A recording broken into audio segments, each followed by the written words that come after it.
Bon, ben, parfait. Ben, merci beaucoup, Sylvain, pour cette présentation chaleureuse qui me touche. C'est vraiment un plaisir d'être avec vous, même si c'est de manière virtuelle ce soir et qui correspond aussi un petit peu à la thématique du jour, hein, l'intelligence artificielle. Alors, ben, je vais peut-être commencer par partager mon écran. Je vous ai fait une présentation. Attendez un instant. Voilà. En principe, vous devriez voir mon écran, puis vous devriez le voir encore mieux maintenant. Alors, s'il y a un problème, dites-moi-le, mais moi, je considère que ça fonctionne et que vous voyez bien. Oui, c'est très bien. OK, excellent, excellent. Donc, la spiritualité à l'ère de l'IA, c'est vrai que ça me sort un peu de ma zone de confort, d'autant plus que le monde de l'IA, de toutes ses ramifications, de tous ses enjeux, c'est un monde qui est complexe. Complexe parce que d'abord, c'est une technologie qui est nouvelle, qui demande quand même ben, qui n'est pas nécessairement évidente à comprendre dans son fonctionnement, puis ensuite de ça, qui est complexe aussi dans toutes ses ramifications sociales, politiques. Puis en plus de ça, ce soir, on rajoute la couche spirituelle, donc essayer de faire un discernement spirituel dans cette époque où l'intelligence artificielle envahit presque toutes les sphères de nos vies, de la vie sociale. Donc, ben, voilà, donc je vais me lancer. J'ai je dirais la double crainte d'être à la fois trop court et trop long, trop court et d'échapper des morceaux importants de cette problématique-là. Puis en même temps, mais, on ne peut pas non plus s'éterniser. Il faut essayer de trouver, dans le fond, quelques éléments qui sont essentiels, avec lesquels on peut repartir, puis essayer de s'engager dans notre époque en ayant quelques idées claires sur ben, qu'est-ce qu'on fait avec cette intelligence artificielle. Alors, Sylvain m'a très bien présenté. Là, je vous montre un peu mes ouvrages, donc je ne passerai pas plus de temps là-dessus. Euh, J'aimerais qu'on commence par le confessionnal des aveux. Quelle est votre utilisation de l'intelligence artificielle? Bon, on est nombreux, hein, fait qu'on passera peut-être pas chacun. Mon but, c'est pas de. J'aimerais juste savoir, parce que je veux savoir un petit peu à qui je m'adresse aussi, quel est votre. Peut-être juste en ouvrant vos micros rapidement, me dire est-ce que vous utilisez ou pas l'intelligence artificielle? Est-ce que c'est quelque chose qui pour vous est familier? Est-ce que c'est un outil dont vous vous servez ou au moins que vous avez un petit peu exploré ou c'est quelque chose qui est complètement nouveau? Est-ce que quelques personnes pourraient simplement briser la glace pour qu'on voit un peu quel est le Ben portrait moi, du groupe Je veux bien ici? parler. je l'ai essayé à quelques occasions. OK. Stéphane, Oui, moi, j'utilise ChatGPT quotidiennement et même oui. plusieurs fois par jour. Et ChatGPT, oui. depuis les tout débuts, même avant que tout le monde en parle, j'étais un des premiers inscrits à OK. OpenAI puis je l'utilise depuis plusieurs années, Super, super. quotidiennement. C'est bon. Moi aussi, c'est pareil. Chat GPT, mais de temps en temps. OK. De temps en temps. Est-ce qu'il y en a qui ne connaissent pas du tout ces outils-là? Est-ce que, quand on parle de ChatGPT, est-ce qu'il y en a qui sont vraiment, ils ne savent pas du tout de quoi on parle? Moi, je Moi, l'ai. moi, je ne l'utilise pas personnellement, mais OK. on a une collaboratrice au bureau qui, elle, l'utilise quand on lui demande certaines choses. OK. Alors, OK. et puis, C'est j'ai un bon. ami aussi qui est devenu un grand fan et qui travaille en Afrique, Québec et Afrique aussi, parce qu'il veut aider des jeunes professionnels en Afrique à créer leur propre emploi Oui. avec l'appui de l'intelligence Ah, OK. artificielle. Intéressant. Ben, Euh, merci. Moi, je l'ai utilisé une fois. Oui. C'était Copilot. C'était pour faire une carte d'invitation pour Ah, mon anniversaire de mariage. c'est vrai. C'est bien. Une seule fois. OK. OK. Ben, c'est bon. Ben, merci de vos rétroactions. C'est intéressant de le savoir. Je sais qu'on pourrait, juste avec cette question-là, passer beaucoup de temps. Là, moi, je me souviens dans un de mes cours que j'ai donné l'automne dernier, j'ai ouvert la conversation sur l'usage de l'intelligence artificielle avec ma petite classe je crois, on était 7 ou 8 étudiants. Puis on a passé au moins une heure et demie à discuter de ça, puis on aurait pu continuer encore longtemps. Bon, alors pour peut-être ceux et celles qui sont un petit peu moins familiers, euh, avec l'intelligence artificielle. Voilà.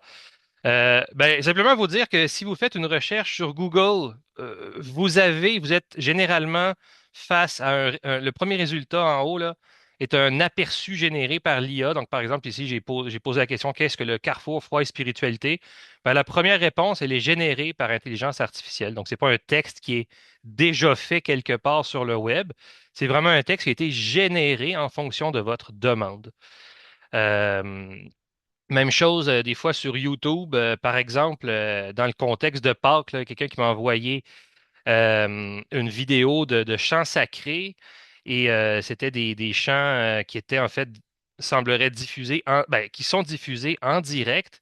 Et plusieurs semaines plus tard, il y avait le même direct qui continuait avec des chants qui se poursuivaient un peu à l'infini. Et ben, dans le fond, on se rend compte quand on regarde un petit peu dans la description de la vidéo là, que ben, on est face ici, là, je le montre un peu plus bas, là, le contenu a été modifié de façon significative ou généré numériquement. Donc, simplement, hein, deux exemples pour vous montrer qu'on peut difficilement passer à côté de l'intelligence artificielle, même si finalement, on ne le cherche pas. C'est quelque chose qui maintenant s'impose à nous. Puis bon, évidemment, je ne parle pas de toutes les images générées par IA, les vidéos. Bon. Comme on parle de spiritualité,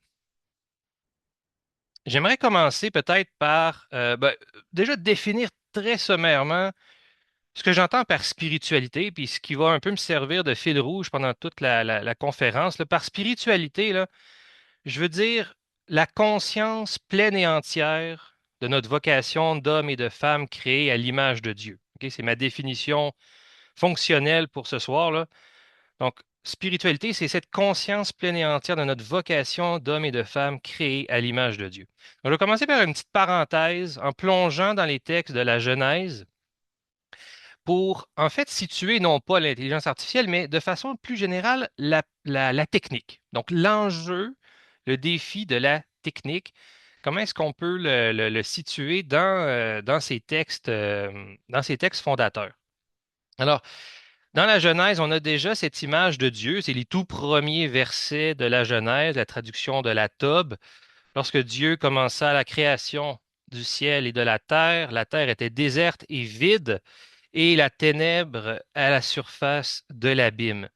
Alors là, déjà, si on regarde un petit peu les traductions, les termes originaux, on a désert et vide, c'est tohu, bohu. Théum, l'abîme, ça réfère aussi à Tiamat. Hein. Donc, c'est des références finalement à des récits babyloniens euh, où Dieu, finalement, en fait, se présente pas. Contrairement, des fois, on pense dans la théologie, dans la métaphysique, on dit Dieu crée ex nihilo, à partir de rien. Hein. Dieu, par sa simple parole, dans le fond, crée toute chose, qui est une vérité théologique. Mais quand on regarde le récit biblique tel qu'il est écrit, en fait, on voit qu'il y a une sorte d'emprunt au récit de création environnant, les récits babyloniens. Et on voit en fait un Dieu qui, en fait, met de l'ordre dans un espace qui est chaotique. Hein, tohu bohu, c'est ça, euh, c'est un espace vide de sens, une sorte de confusion. Et donc Dieu crée en mettant du sens, en mettant de l'ordre. Ce qui est très important, ça, parce qu'un peu plus loin, l'homme et la femme sont créés à l'image de Dieu. Et donc, nous sommes, dans le fond, comme êtres humains, co-créateurs, donc co-donneurs de sens. On n'est pas des simples pions qui sont soumis dans un ordre qui plane au-dessus de nous. On est vraiment des agents libres dans un système qui nous dépasse, qui nous précède, qui nous est donné, bien sûr, mais qu'on est appelé à comprendre, à orienter dans le sens de ce qui est bon et de ce qui est très bon. Évidemment, l'image du jardin qui vient un petit peu plus tard, dans le second récit, va dans ce même sens.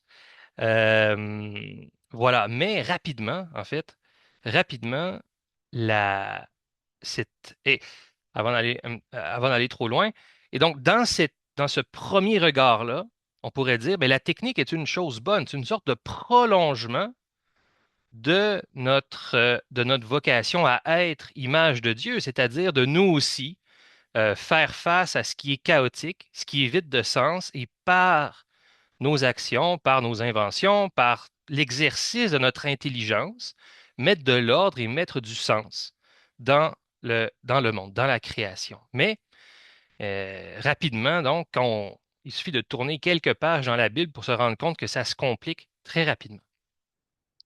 Alors, on a évidemment le récit qu'on dit de la chute traditionnellement, et puis ensuite, il y a plein de récits qui montrent finalement que l'accession de l'humanité à l'intelligence, en fait, est remplie de périls. Il y a bien sûr le récit de la tour de Babel, mais aussi un qui m'intéresse beaucoup, c'est celui du veau d'or. Donc, toute cette dynamique de l'idolâtrie. Et donc, le rapport à la technique dans les récits bibliques, il est aussi façonné par cette mise en garde contre l'orgueil, contre l'hubris, voire contre la tentation de faire de l'œuvre de nos mains une sorte de divinité, comme on le voit dans le récit, dans l'Exode, le récit du veau d'or. Et donc, ça vaut la peine de se questionner un petit peu sur le cœur de ce processus idolâtrique. Qu'est-ce qui fait qu'il y a une idole qui se crée finalement? Qu'est-ce qui fait que tout à coup l'humanité se soumet à l'œuvre de ses propres mains? Comment ça se fait que l'humanité peut devenir finalement esclave de sa propre production? Il y a des ressorts qui causent cette tentation.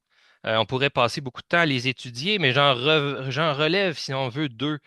Le premier, c'est de troquer notre liberté contre des marmites de viande. C'est ça qu'on voit dans le récit de l'Exode. La liberté qui a été offerte par Dieu au peuple hébreu, eh bien, on la regrette et on aimerait finalement revenir à quelque chose de plus confortable. Et l'autre, c'est la difficulté qu'a l'humanité d'assumer une relation avec un Dieu qui échappe à nos catégories. Dieu qui est mystère, Dieu qui est tout autre, Dieu qui nous conduit vers un lieu dont on ne connaît pas exactement la nature. Et donc, et un Dieu qui évidemment ne nous parle pas et ne se dévoile pas de la façon dont nous, on attendrait qu'il le fasse. Et donc, il y a toujours dans la relation à Dieu une attente, une non-réponse. Il y a toute une sorte de dialogue parfois difficile, il y a un mystère.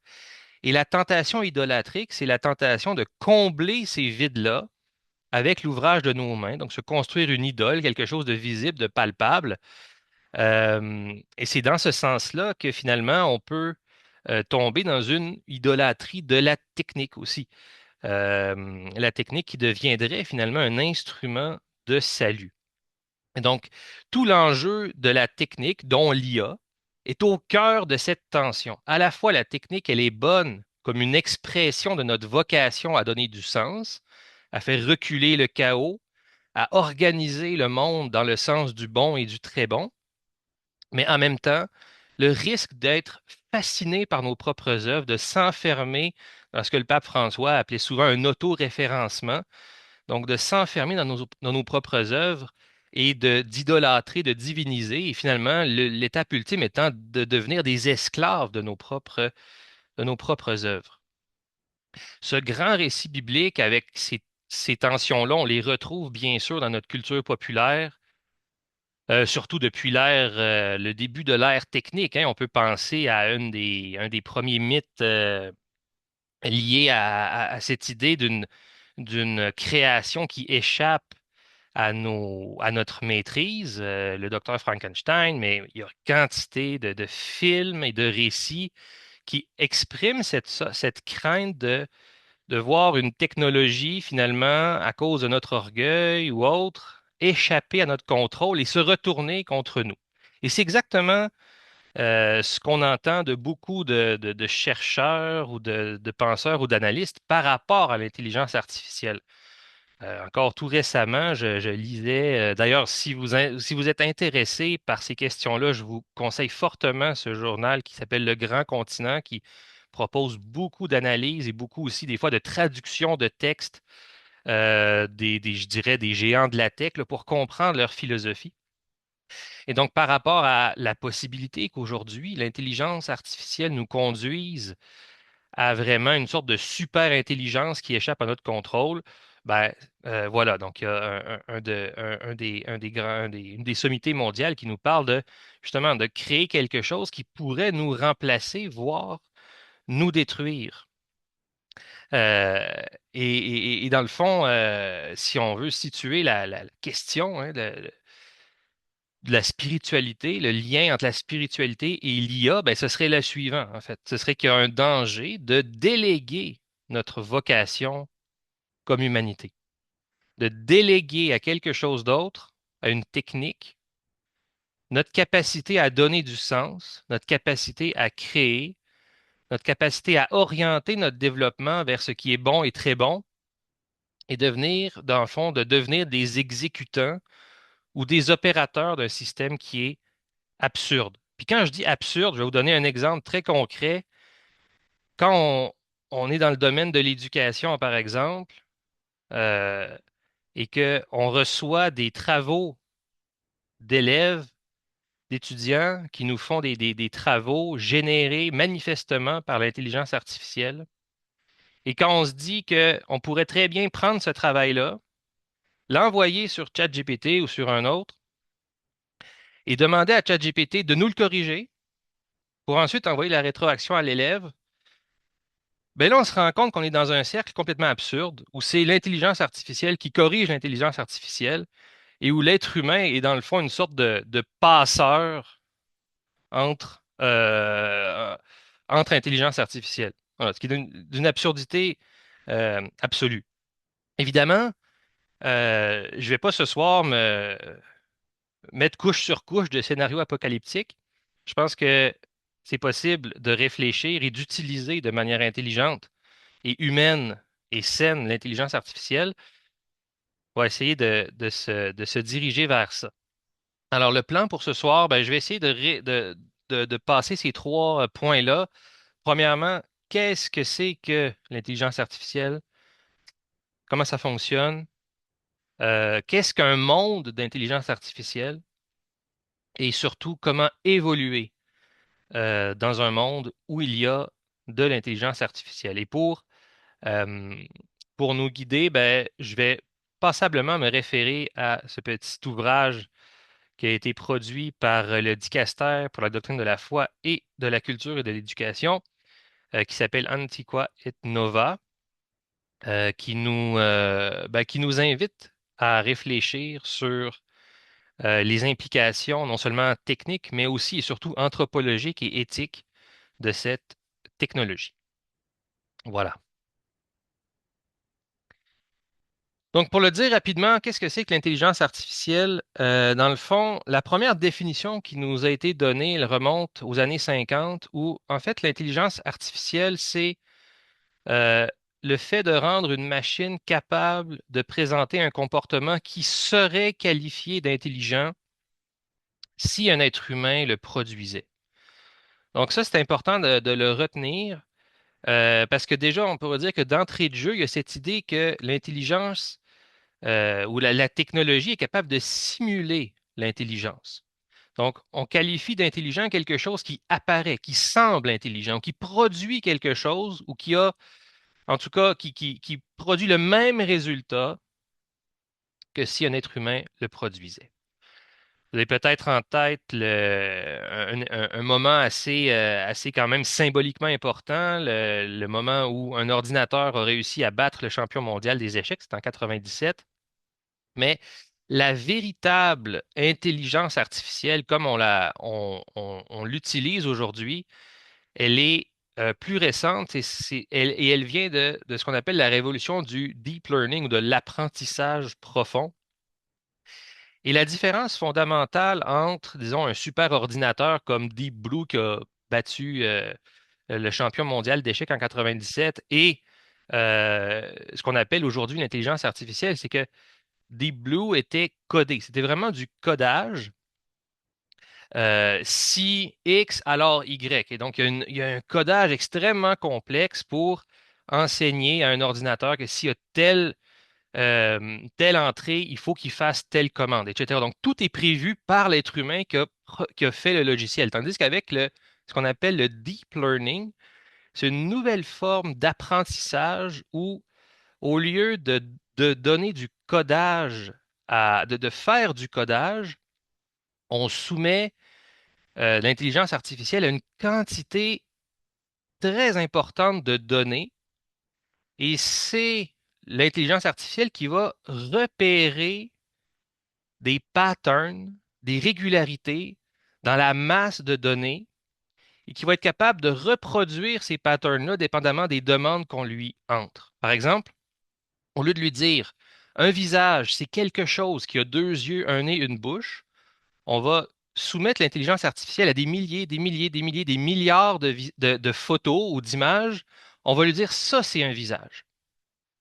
Et là, l'intelligence artificielle va repérer d'elle-même les traits ou les patterns ou comment les pixels sont agencés. Il va dire, OK, ça, c'est les régularités. Quand on me dit que ça, c'est un visage, voilà les régularités de forme, etc.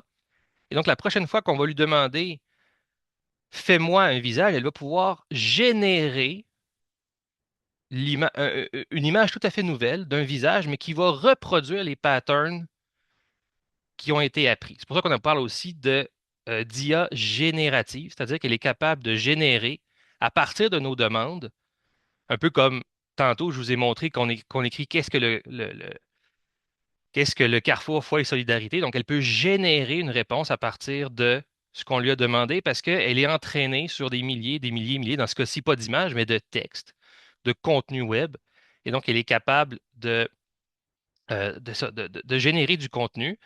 Et avec ChatGPT, ben là, justement, c'est avec ce qu'on appelle des modèles de langage. Donc, c'est l'intelligence artificielle qui a été soumise à des milliers, des milliers, des milliards probablement de textes de production humaine et qui est capable dans le fond, de comprendre des patterns dans le langage et donc de simuler une véritable interaction de langage, une véritable conversation. Ce qui est particulier, c'est qu'on ne sait pas vraiment ce qui se passe sous le capot. Le corollaire du deep learning, c'est que dans le fond, on soumet des données, du data à l'intelligence artificielle. Elle repère des patterns que nous-mêmes, on ne comprend pas tellement, mais elle les repère et elle est capable de produire, à partir d'une commande, elle est capable de produire un résultat. Euh, Ce qui parfois produit, vous en avez peut-être entendu parler, mais des hallucinations ou des anomalies. Euh, des, des- des- Généralement, c'est très, très bon. 99,9% du temps, c'est bon. Puis des fois, par exemple, je demande à l'intelligence artificielle, peux-tu me trouver la citation de quelqu'un qui a réagi à telle déclaration du pape François? Puis il me dit, oui, bien sûr, la voici. Et là, il y a une citation, entre guillemets, il y a le nom de la personne, et parfois, il y a même un lien web. Et si je ne fais pas attention, si je ne vais pas moi-même vérifier, ben, ce que je ne sais pas, c'est que cette citation, elle est complètement inventée, que peut-être que la personne n'existe pas, et que le lien web, si je clique dessus, ben, finalement, ça m'amène à une page qui, elle non plus, n'existe pas. Et donc, ça arrive, ça. Euh, Ça fait partie de l'expérience là, d'utiliser des robots conversationnels comme ChatGPT. C'est les fameuses hallucinations. Donc, on est toujours obligé si on veut, de vérifier les informations, particulièrement, en tout cas, dans mon expérience à moi, là, je trouve que les citations sont souvent fausses. Ça nous présente de vraies citations, puis quand on creuse un peu, ah, et le ChatGPT ou Cloud là, que j'utilise là, qui est un autre robot conversationnel, ben, je m'excuse, finalement, c'était pas exactement ça, j'ai extrapolé, etc. Donc, et donc, un premier élément, alors, on a parlé d'éléments de discernement. Ici, on n'est pas tant dans la spiritualité, mais je pense que c'est quelque chose qui est important quand même à dire sur le plan technique, c'est que, en fait, le but des robots conversationnels, c'est pas de nous dire la vérité. Le but, c'est d'entretenir une conversation. Ils sont là pour simuler une interaction humaine, puis de répondre aux demandes de l'utilisateur. Donc, en fait, on peut considérer qu'un robot conversationnel, c'est une sorte de double miroir. C'est à la fois un miroir de notre production humaine, parce que le robot conversationnel, lui, il est entraîné sur des milliers de données, de textes, et en même temps, son but, la fonction que ces programmeurs lui ont donnée, c'est aussi d'agir comme un interlocuteur humain, donc de simuler une véritable conversation. Donc, c'est à la fois un miroir de la production générale de tout le data auquel a accès le robot conversationnel, le modèle de langage, et en même temps, ben, c'est un miroir aussi de la personne qui écrit et demande des choses. Et ChatGPT, pour renommer encore, parce que c'est c'est le robot le plus utilisé, est connu pour être particulièrement flatteur et toujours vouloir nous faire plaisir. Alors, si on lui propose quelque chose, c'est très, très rare qu'il va dire non, c'est complètement faux, ou non, ça n'a aucun sens, ou c'est très mauvais.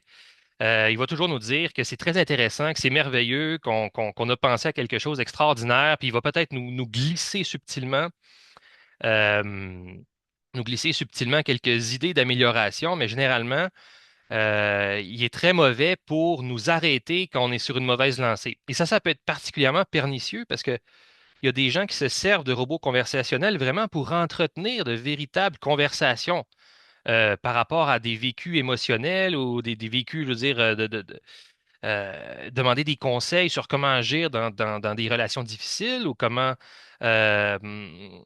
euh, ou des personnes même qui ont des troubles mentaux qui peuvent avoir une certaine, disons, une tendance à la paranoïa. Et donc, si par exemple, on dit je pense que mon voisin m'espionne, ben ChatGPT, la première chose va être peut-être de rationaliser un peu parce que c'est pas commun d'être paranoïaque. Mais si on continue d'entretenir cette croyance-là, puis on continue de lui donner des entrées qui montrent qu'on est vraiment convaincu que notre voisin nous espionne, ben il va finir par embarquer euh, dans notre paranoïa et finir par nous confirmer ce qui fait qu'il y a beaucoup de psychologues qui commencent en fait à voir des gens dont la condition psychologique est aggravée par l'intelligence artificielle. Pas parce que l'intelligence artificielle, elle est malicieuse en soi, mais tout simplement parce que son but, c'est d'entretenir une conversation, puis que de constamment contredire quelqu'un, ben, c'est pas une bonne façon d'entretenir une conversation. Donc, il finit par nous dire, grosso modo, ce qu'on veut qu'il nous dise. Là encore, je vous mets une petite référence là, si vous voulez écouter un très bon balado sur cette question-là, là, The Line, si vous avez Spotify ou autre, là, moi j'ai beaucoup aimé cette conversation-là. C'est en anglais malheureusement, mais avec Karen Vallis, c'était très, très éclairant. Alors, qu'est-ce qu'un monde d'IA? OK? J'y vais à la prochaine question, là. Dans le fond, un monde d'IA, si on veut le dire simplement, c'est un monde où on délègue de plus en plus de tâches à l'intelligence artificielle tout en ignorant volontairement, peut-être, peut-être pour certains, peut-être pas pour d'autres, tout en ignorant les effets négatifs de cette technologie sur notre société et sur notre environnement. Alors ici, vous avez un dessin, on appelle ça un mème. C'est quelque chose, une sorte de petite image qui est un peu empruntée de la culture populaire puis qui sert à exprimer quelque chose dans l'actualité. Donc c'est un mème qui a circulé en 2025, l'été dernier. Et en fait, ça représente le Shoggoth. C'est une sorte de monstre dans l'univers de Lovecraft, qui est un auteur américain des années 20 et 30. Et le Shoggoth, dans le fond, c'est une sorte de créature monstrueuse qui est tentaculaire, puis qui a plein d'yeux et de tentacules, puis qui est complètement qui est difficile à comprendre pour l'esprit humain.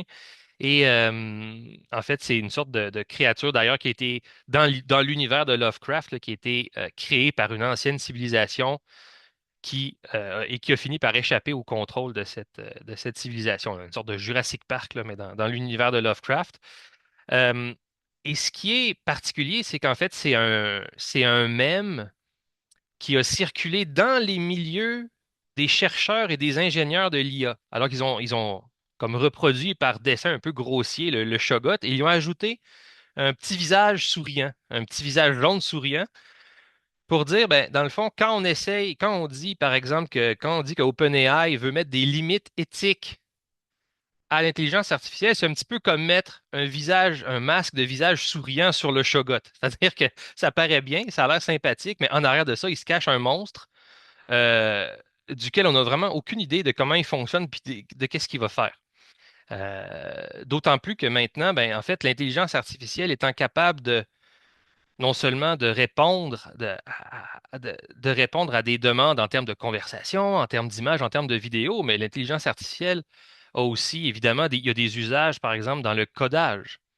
Elle a des usages dans le développement d'applications. Donc, l'intelligence artificielle, ce qui est déjà en train d'être essayé et testé, c'est que l'intelligence artificielle s'auto-améliore.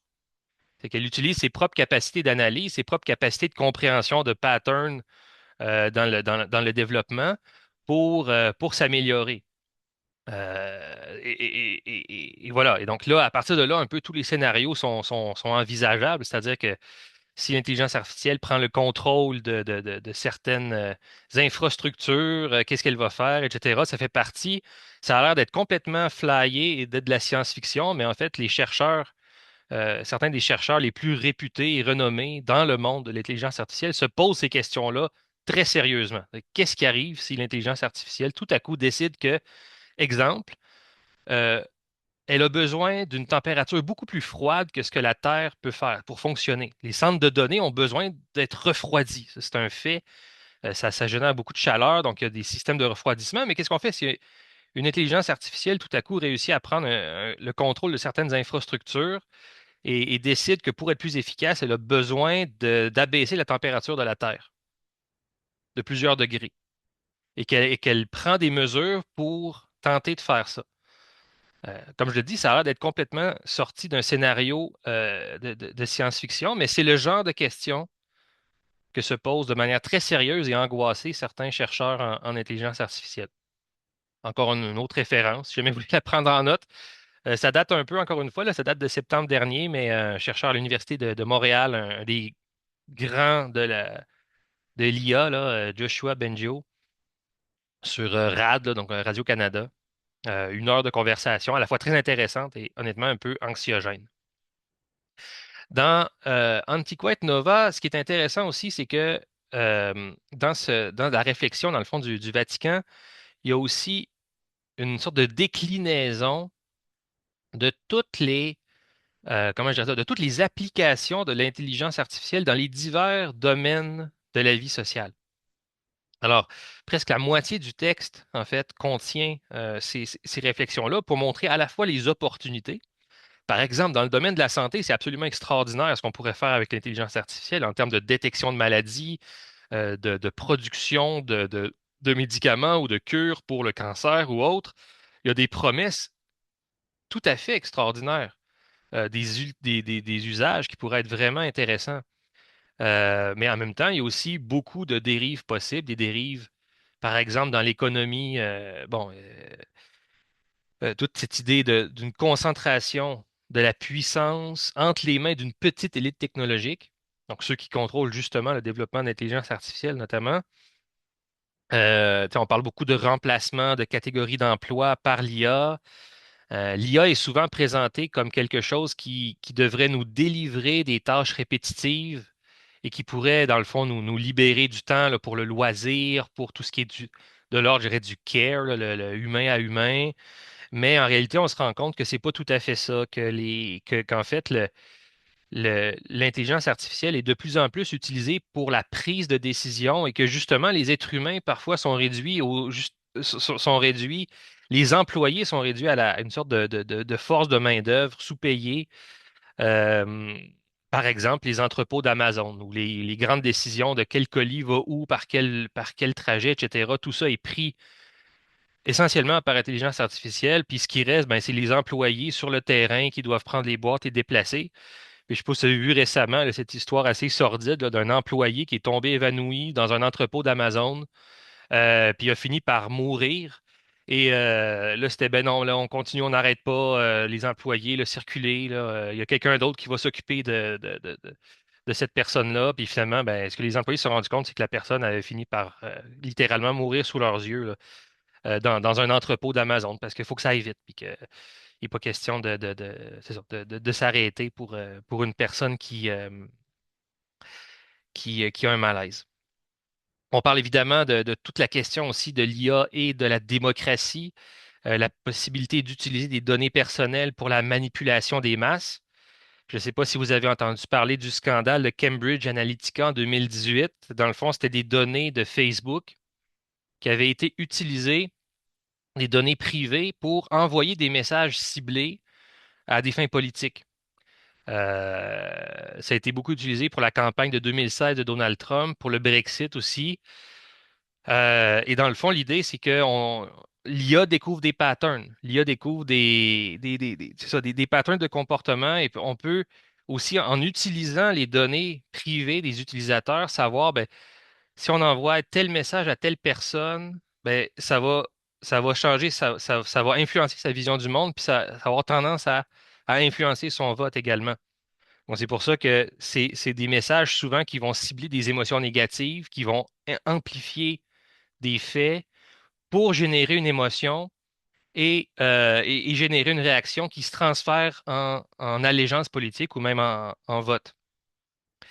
Donc, il y a beaucoup d'utilisations comme ça qui sont extrêmement, évidemment, questionnables et contestables. Euh, un petit mot aussi sur, on n'y pense pas souvent, mais l'environnement. Je disais tantôt que ça prend les centres de données pour fonctionner. Ça exige énormément d'eau, ça exige énormément de dépenses d'énergie. Et donc ça aussi, c'est quelque chose auquel on ne pense pas souvent parce que qui dit intelligence artificielle dit justement monde virtuel. Et des fois, on a tendance à sous-estimer le coût environnemental, le coût environnemental très, très concret du développement de cette technologie qui demande des espaces gigantesques alimentés par de l'eau pour refroidir les équipements. Et ça, parfois, ben, ça crée vraiment des conflits en termes d'utilisation de l'eau, parce qu'il y a aussi, évidemment, tous les besoins en agriculture, les besoins pour la vie courante. Donc, ça aussi, c'est un enjeu. Puis, évidemment, la guerre. Alors, la guerre en Ukraine a été la première guerre de l'IA, on peut dire, dans le sens où, pour la première fois, il y a eu des armes entièrement automatisées qui ont été utilisées, des drones qui avait non seulement la capacité d'être guidé à distance, là, ce qui était déjà existant, mais qui avait aussi la capacité, au cas où le contact avec la base opérationnelle était coupé à cause de brouillage radar ou de choses comme ça. Dans le fond, les drones avaient la capacité, grâce à l'IA, de scanner le terrain, d'identifier des cibles et de tirer sur des cibles identifiées comme étant ennemies.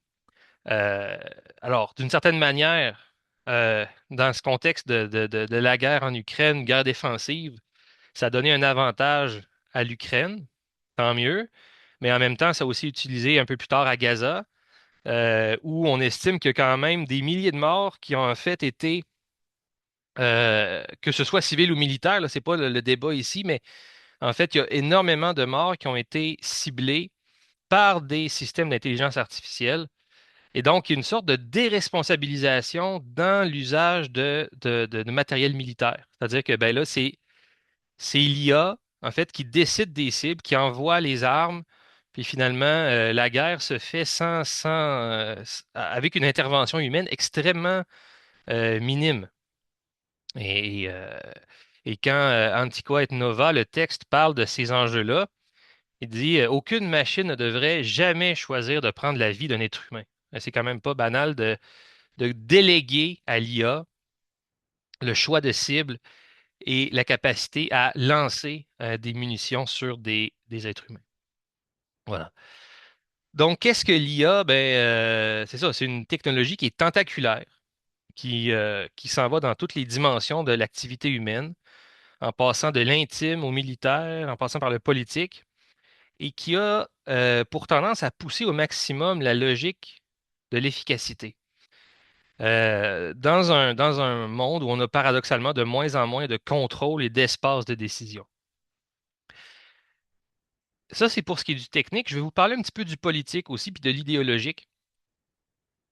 Parce que derrière, en fait, le développement de l'IA, il n'y a pas juste de la technologie, il n'y a pas juste des personnes qui sont motivées par le développement purement, je dirais, là, pour l'amour de la science et l'amour du progrès technique. Il y a aussi des idéologies. Il y a aussi un rapport avec des projets politiques. Alors, je vous en montre quelques-uns de ces géants de la tech, soit des géants de la tech ou des idéologues qui sont proches de ces milieux-là, parce que c'est une idéologie, on parle beaucoup de l'IA, on parle beaucoup moins de ce qu'il y a en arrière de l'IA, de ce qui motive les personnes qui sont derrière son développement. Je vais y aller avec celui qui est peut-être le moins extrême de ma courte liste, là. Il y en a, évidemment, il y en a plus, mais j'en ai choisi quatre, là. Peut-être celui qui est le moins extrême de ma courte liste, c'est Alex Karp, Alexander Karp. C'est le cofondateur de Palantir. Donc, Palantir, c'est une entreprise de gestion de données, dans le fond, là, de collecte de données dans le domaine de la surveillance. Donc, Palantir a des relations, des contrats avec des gouvernements, a des contrats avec, par exemple, des ministères de santé, ministères de défense, la police, les douanes, etc. Et lui, son idée, c'est vraiment de mettre l'IA au service de la nation américaine.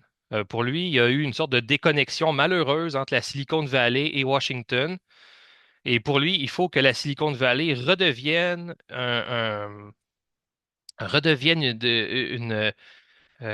des entreprises nationalistes qui sont au service de la suprématie géopolitique de l'Amérique. Et son argument, c'est de dire, ben, si nous, on ne le fait pas, les autres vont développer l'IA et dans le fond, on va être pris par un retard technologique. Fait que c'est un peu le même argument qu'avec la dissuasion nucléaire, mais ce qu'on est passé de la dissuasion nucléaire à la dissuasion de l'IA. Évidemment, à l'interne, ben, ce qui prône, pardon, c'est une déréglementation de l'IA, une déréglementation du développement des technologies et en même temps le développement d'une société de surveillance et qui dit que l'IA peut vraiment servir à monitorer un peu tout le monde et puis de réduire le crime, etc. Donc, c'est une vision très... c'est ça. Comme je vous le dis, c'est peut-être de ma liste, c'est le moins extrême. Si on va plus loin, on a Peter Thiel. Alors, lui aussi est un petit peu dans le même monde.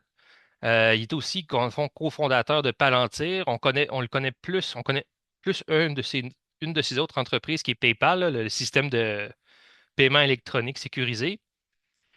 Alors, Peter Thiel, lui, c'est le parrain spirituel de J.D. Vance, le vice-président américain. Quand je dis parrain spirituel, je veux dire que c'est lui il a mis toute sa fortune pour pousser sa candidature auprès de Donald Trump. Et il voulait que J.D., tu sais, pour lui, J.D. Vance, c'était vraiment, c'était son homme. Il voulait le placer à cette position-là. Et Peter Thiel est aussi très proche du fameux Elon Musk, là, qui est lui aussi, d'ailleurs, évidemment, des géants de la tech. Ce qui est particulier chez Peter Thiel, c'est que contrairement à Alex Karp, qui encore réfléchit dans le cadre de la République, là, de la République américaine, Peter Thiel, lui, depuis 2008 ou 2009, je ne me souviens plus exactement la date, mais il a vraiment exprimé son rejet de la démocratie comme un système qui est opposé à la liberté. Pour lui, la liberté et la démocratie, c'est deux choses qui s'opposent. Et lui, il pense que, en fait, la démocratie étouffe la liberté d'entreprise, on s'entend. Et ce qui est aussi particulier chez Peter Thiel, c'est il y a une sorte de discours théologique maintenant. Donc, il se promène et il a fait un tour en Europe. Il est même il a même essayé de rencontrer le pape et tout ça. Ça n'a pas marché, mais lui, ce qu'il considère, c'est que toutes les idéologies qui freinent l'avancement de la technologie sont des sortes d'antéchrist. Donc, pour lui, c'est des forces qui vont empêcher le progrès. Et en empêchant le progrès, vont conduire à toutes sortes de choses catastrophiques. Et donc, tout ce qui est pro-démocratie, pro-écologie, tout ce qui est progressiste, tout ce qui est égalitaire, pour lui, c'est vraiment quelque chose de très, très négatif. Et on continue une autre coche dans la radicalité avec Curtis Yarvin. Lui, c'est moins un milliardaire là, de la tech. C'est pas un grand nécessairement. Oui, il y a une start-up et tout, mais c'est pas nécessairement un des grands multimilliardaires, mais il est proche en termes idéologiques. Et lui, en fait, lui est carrément inspiré du despotisme éclairé. Donc, lui, son but, c'est vraiment d'en finir avec la démocratie, d'instaurer une technomonarchie. Puis, en fait, lui, en fait, il fait même une référence explicite au fascisme du 20e siècle, là, donc le Mussolini, Hitler et compagnie, pour dire, ben, dans le fond, ce qu'on a besoin, c'est de. C'est vu qu'on n'est pas capable de s'imposer. Lui, il est très déçu par Donald Trump parce qu'il trouve qu'il ne va pas assez loin. Tu sais, il y a beaucoup de pouvoir, mais il n'est pas capable d'en finir vraiment avec le système démocratique. Fait que lui dit, il faut faut hacker la démocratie de l'intérieur puis créer ce qu'il appelle un hard party, c'est-à-dire via une application. Lui, il a vraiment décrit ça dans un de ses textes récents. Là, il faut, euh, dans le fond, l'idée, c'est ça, c'est d'avoir une sorte d'application qui va rassembler des partisans de Donald Trump puis donner des consignes de vote pour que, dans le fond, une sorte de... En fait, c'est la version technologique du parti unique des fascismes au 20e siècle. Puis Nick Land aussi, là, ça, c'en est un. Dans le fond, j'aurais pu le citer en premier, parce que, en fait, c'est un Lui, c'est vraiment le philosophe. C'est lui qui a pensé un certain nombre de concepts clés dont s'inspire beaucoup de, de développeurs et de ce qu'on appelle les géants de la tech, si on veut. Là. Et lui, son idée, c'est à la fois les lumières sombres, le Dark Enlightenment et l'accélérationnisme, c'est-à-dire l'idée que la seule solution aujourd'hui, c'est de peser sur le gaz le plus fort possible, aller le plus loin, le plus vite, briser des choses s'il faut, puis c'est ça qui est la voie à suivre pour l'humanité. Donc, je vais essayer d'accélérer un peu, mais grosso modo, on est vraiment, en fait, ce monde-là est l'exemple le plus évident, le plus clair, le plus concret de ce que le pape François appelait le paradigme technocratique. Dans le fond, le paradigme technocratique, c'est quoi? C'est quand la technique est érigée en une vision du monde, que la technique n'est plus un outil, mais est en soi une vision du monde et que tout l'horizon des valeurs humaines est réduit à l'efficacité. Tout est soumis à l'efficacité. Le but est d'aller le plus loin, le plus vite possible dans la maîtrise de notre environnement, de nos conditions sociales par la technique. Et voilà. Donc, évidemment que, ben, c'est ça. Dans Laudato aussi, le pape François disait qu'on voit en fait ce paradigme technocratique dans ses symptômes, là, la dégradation de l'environnement qui n'a plus aucune valeur en soi, l'angoisse, la perte de sens, la perte du sens de la vie, la perte du sens de la cohabitation. Et dans Antiquate Nova, on se réfère au pape François pour dire, ben, on peut pas permettre qu'un outil aussi puissant que l'IA soit au service d'un paradigme aussi délétère pour l'humanité. Et dans le fond, on doit essayer de mettre l'IA au service de l'humanité et même comme un rempart contre ce paradigme technocratique. Mais comme on le voit, c'est pas du tout vers ça que ça se dirige, en tout cas dans les courants, je dirais, entre guillemets, les plus mainstream. Là. Je dis pas qu'il n'y a pas d'IA, de grands développeurs de l'IA qui pensent autrement, mais les courants politiques sont pas dans ce sens-là. Alors, comment évoluer dans un monde d'IA? Donc, on revient à la question spirituelle. Dieu est un être libre qui crée des êtres libres. OK? Ça, je résume par cette petite phrase-là ce que j'ai voulu dire au début, dans ma parenthèse au début. Dieu est un être libre qui crée des êtres libres et en fait, la captation des valeurs et du sens par le pouvoir technologique, c'est une atteinte directe à cette dignité. Cette capacité de l'être humain, mais cette vocation de l'être humain, c'est beaucoup plus fort. C'est la vocation de l'être humain à donner du sens, à créer un ordre, mais pas un ordre de domination et d'asservissement, mais un ordre de liberté, un ordre euh, qui valorise la créativité de chacun, qui considère que chacun est image de Dieu, etc. Et donc, l'IA, finalement, ressemble un petit peu à cette image-là que j'ai mis à côté, là, hein, des aveugles qui guident des aveugles, c'est-à-dire qu'il y a une sorte d'étroitesse de vue, une sorte d'aveuglement, une sorte de confiance complètement aveugle dans le pouvoir de la technologie qui nous amène finalement dans le gouffre. Alors, la première question à se poser, la question la plus peut-être anthropologique, la plus importante, c'est la suivante. Et c'est celle qui, en fait, est un peu le péché originel de l'IA. C'est-à-dire que dès les années 50, on est parti sur une mauvaise direction en définissant l'intelligence artificielle comme la capacité à reproduire, à simuler l'intelligence humaine. Mais est-ce que vraiment l'intelligence artificielle est une intelligence? Cette question-là, on la pose presque jamais et c'est pourtant la question clé si on veut pouvoir se sortir du paradigme technocratique. Et donc, c'est la grande imposture, si on veut, des fois liée au discours sur l'IA.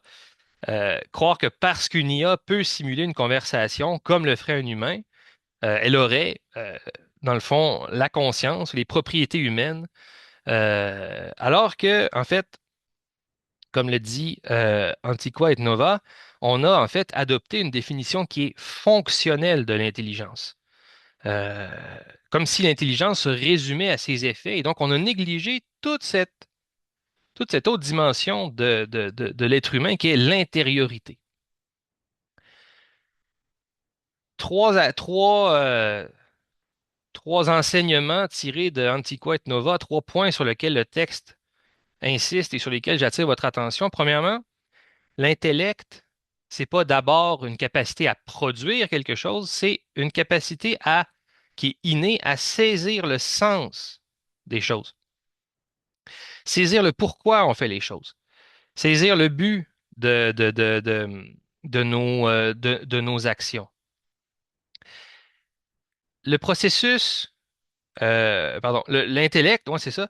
Donc, l'intellect, c'est pas non plus une activité qui est isolée, c'est une activité qui est intimement liée à l'ensemble de notre expérience humaine incarnée.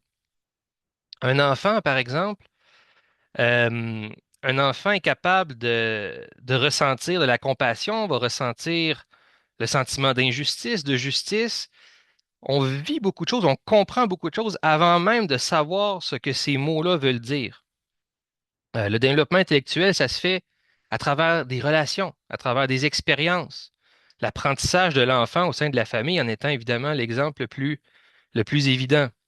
Et l'intelligence humaine, elle a aussi elle est complètement indissociable aussi de notre expérience corporelle, de notre expérience émotionnelle. C'est-à-dire que le fait d'habiter un corps, de ressentir des émotions, de pouvoir souffrir d'une maladie, de pouvoir ressentir une étreinte, de pouvoir admirer un coucher de soleil, tout ça participe à notre intelligence dans un sens beaucoup plus large que la simple capacité à faire des relations entre des éléments. Et aussi, moi, j'insiste aussi sur ça, je trouve ça très intéressant, c'est qu'il y a une dimension de gratuité dans l'intelligence humaine. Euh, L'intelligence, dit Antiqua et Nova, comporte également une dimension qui est contemplative.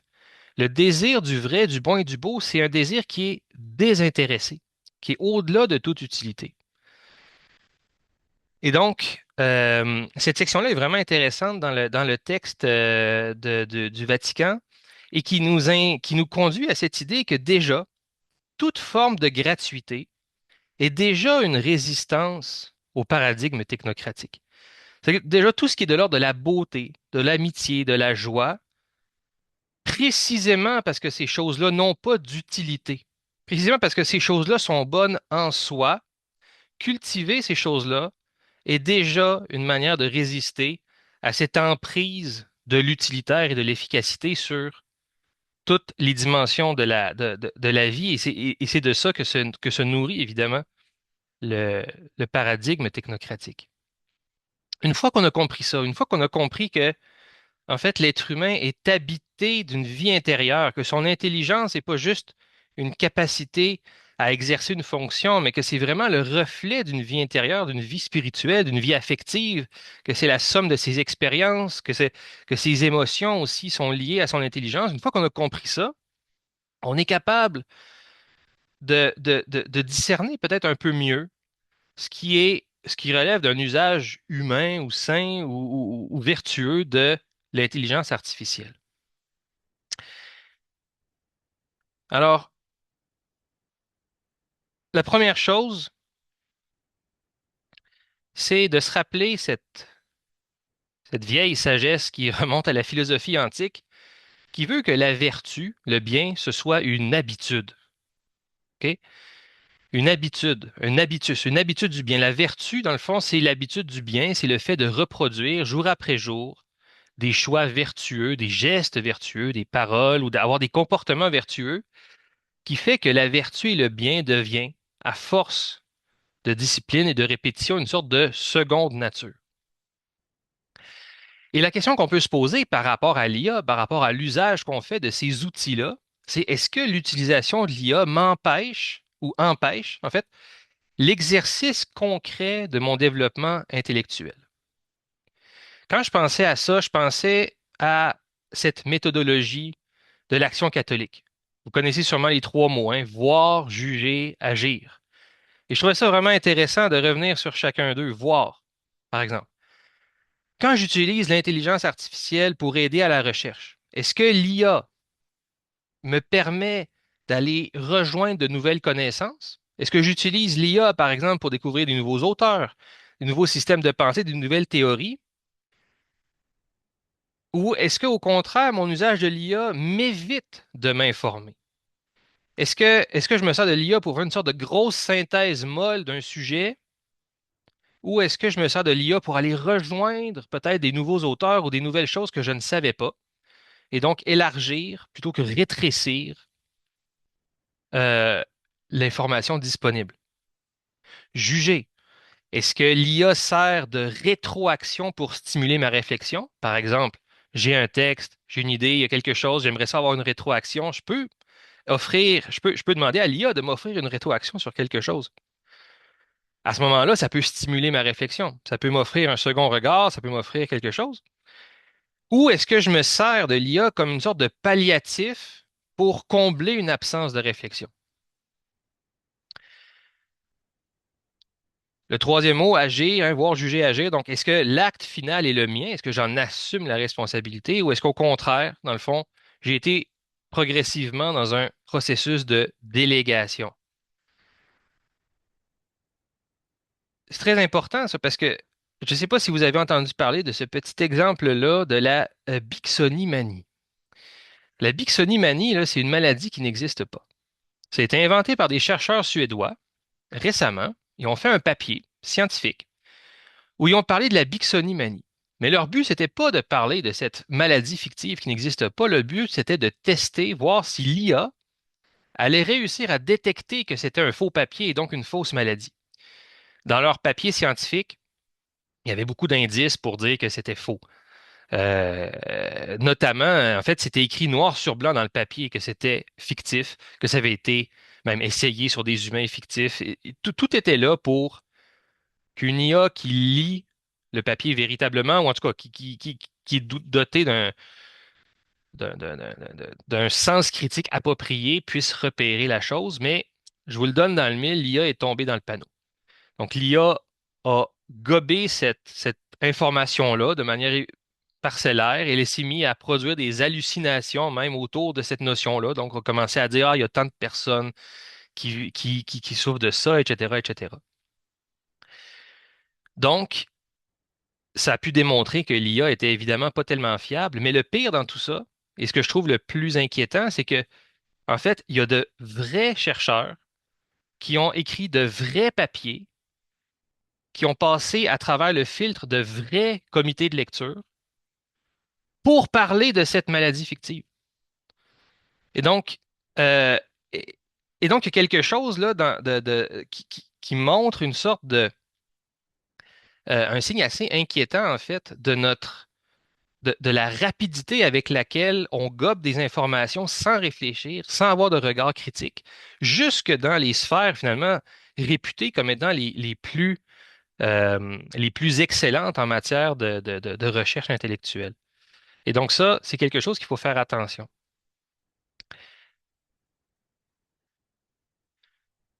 Ce qui conduit à un autre point qui, je pense, touche à quelque chose d'assez profond aussi sur notre nature humaine, c'est que l'authenticité et la créativité sont inséparables de la prise de risque et de la vulnérabilité. C'est-à-dire qu'au-delà de l'efficacité, au-delà du fait que l'IA nous promet de pouvoir faire beaucoup plus rapidement des tâches que ça nous prend beaucoup de temps à faire, euh, au-delà de ça, l'IA nous offre aussi un produit qui est, je dirais, standardisé et sécuritaire. Standardisé parce que l'IA se nourrit d'à peu près de milliers, de milliers, de milliards de données. Et ce qu'elle nous redonne est quelque chose qui est standardisé par défaut. C'est quelque chose qui représente une sorte de grosse moyenne d'un peu tout. Et c'est un produit qui est à la fois standardisé et sécuritaire. je viens de vous donner un exemple pour vous montrer que ça ne l'est pas à 100% sécuritaire, mais globalement, là, c'est pas quelque chose qui va être hors norme. C'est pas quelque chose qui va clasher, qui va être complètement dans le champ. C'est quelque chose qui est dans une grosse moyenne molle et beige. Or, toute œuvre qui est véritablement personnelle, et là on touche vraiment à notre vocation de co-créateur, de donneur de sens, co-créateur, co-créatrice. Or, toute œuvre personnelle implique une prise de risque, implique une exposition à la critique. Et donc, c'est comme si avec l'intelligence artificielle et l'usage de l'IA, on est face à cette alternative. Est-ce qu'on choisit quelque chose de facile, de standardisé, de sécuritaire? Quelque chose qui sera jamais exceptionnel, mais jamais tout à fait mauvais. Quelque chose qui va nous situer toujours dans une sorte de grosse moyenne, un peu beige, mais qui va toujours nous permettre de nous en tirer à peu près. Ou est-ce qu'on est capable de prendre le risque, lorsque ça vaut la peine, en tout cas, mais je pense que ça vaut souvent la peine, est-ce qu'on est capable de prendre le risque d'offrir au monde une œuvre qui est personnelle, d'offrir quelque chose qui vient véritablement de ce qui nous habite, de cette vie intérieure, et qui va bien sûr nous exposer à la possibilité de l'échec, à la possibilité de faire un flop, à la possibilité de se tromper, au malaise de recevoir une critique qui va nous toucher puis qui va peut-être nous blesser. Bref, est-ce qu'on est capable d'oser accueillir et d'offrir ce qui nous habite malgré nos failles? D'une certaine manière, est-ce qu'on ne peut pas voir l'IA comme une sorte de manière de combler nos vulnérabilités, de ne pas faire face à parfois nos limites? Et est-ce qu'on n'est pas, à chaque fois qu'on utilise l'IA pour combler nos limites, en train de faire aller de plus en plus vite une roue qui va de toute façon finir par nous éjecter en dehors de l'équation?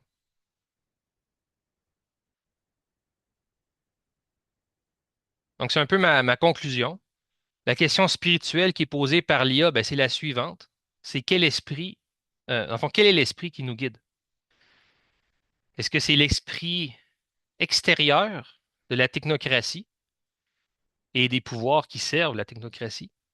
Un esprit qui, par ses promesses et ses menaces, exige notre abdication morale. Est-ce que c'est finalement un esprit qui, en nous promettant soit un monde idyllique, soit en nous menaçant que si on développe pas l'IA, on va être dans une position catastrophique.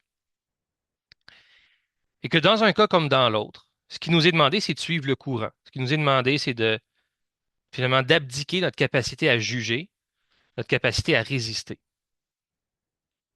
Ou est-ce que l'alternative, c'est d'écouter l'esprit intérieur, mais celui qui est dans le domaine un peu malaisant, un peu inconfortable du mystère, celui qui est jamais tout à fait saisissable, comme l'Esprit de Dieu pour les Hébreux dans le livre de l'Exode, qui demande parfois de la patience, qui demande parfois de remettre en question certaines choses, qui nous demande de grandir. Un esprit donc qui est dans le domaine du mystère, du non contrôlable, du non maîtrisable, mais qui est aussi de l'ordre de la relation et du don. Et un esprit, dans le fond, qui fait de nous, par-delà tout mérite, un esprit qui fait de nous, créatures fragiles, des gardiens et des cultivateurs de la création, des responsables de nos frères et sœurs.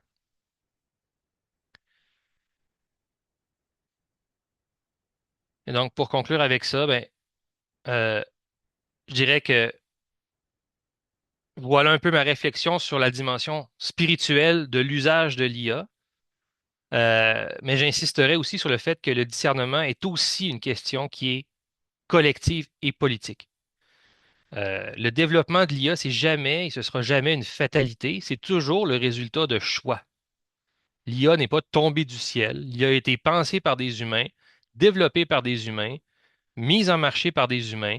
C'est des humains qui décident que quand on écrit un résultat sur Google, la première chose qui sort, c'est un texte généré par l'IA. Il n'y a aucune inéluctabilité à ça. Tout ça est l'objet de choix et donc c'est aussi nécessaire de se poser des questions sérieuses sur l'IA, par qui, pour qui, dans quel objectif.